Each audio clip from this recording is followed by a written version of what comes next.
ಅರ್ಧ ಲೀಟ್ರಷ್ಟು ನೀರು ಹಾಕ್ಕೊತಾ ಇದ್ದೀನಿ. ಬೇಕಾಗುವಷ್ಟು ಉಪ್ಪು ಹಾಕ್ಕೋಬೇಕು. ಹಾಗೆ ಒಂದು ನಿಂಬೆಹಣ್ಣನ್ನು ಈಗ ರಸ ಹಿಂಡ್ಕೊತೀನಿ ನೋಡಿ.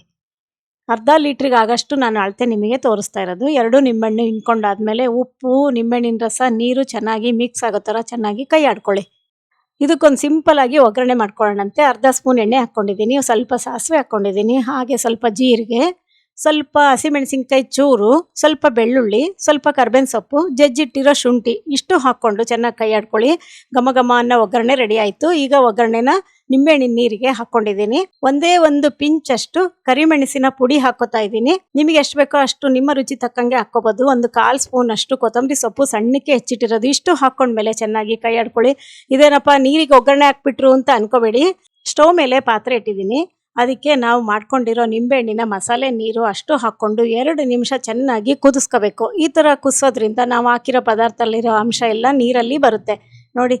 ಇದನ್ನು ಬಿಸಿ ಬಿಸಿಯಾಗಿ ಸರ್ವ್ ಮಾಡಿ ಹಂಗೇನಾದ್ರು ಕುಡಿಬೋದು, ಅನ್ನಕ್ಕೂ ತಿನ್ಬೋದು. ಇದು ಚಳಿಗಾಲ ಆಗಿರೋದ್ರಿಂದ ಕೆಮ್ಮು, ಶೀತ ಎಲ್ಲ ಇರುತ್ತಲ್ವ, ಅದೆಲ್ಲ ಕಮ್ಮಿ ಆಗುತ್ತೆ. ಎಲ್ಲರಿಗೂ ಇಷ್ಟ ಆಗುತ್ತೆ. ನಿಂಬೆ ಹಣ್ಣಿನ ನೀರಿನ ರಸಮ್ಮು ಇಷ್ಟ ಆಗಿದ್ರೆ ಲೈಕ್ ಮಾಡಿ, ಶೇರ್ ಮಾಡಿ ಹಾಗೂ ಪರಿಮಳ ಕಿಚನ್ ಪೇಜ್ನ ಫಾಲೋ ಮಾಡಿ. ಎಲ್ಲರಿಗೂ ಧನ್ಯವಾದಗಳು.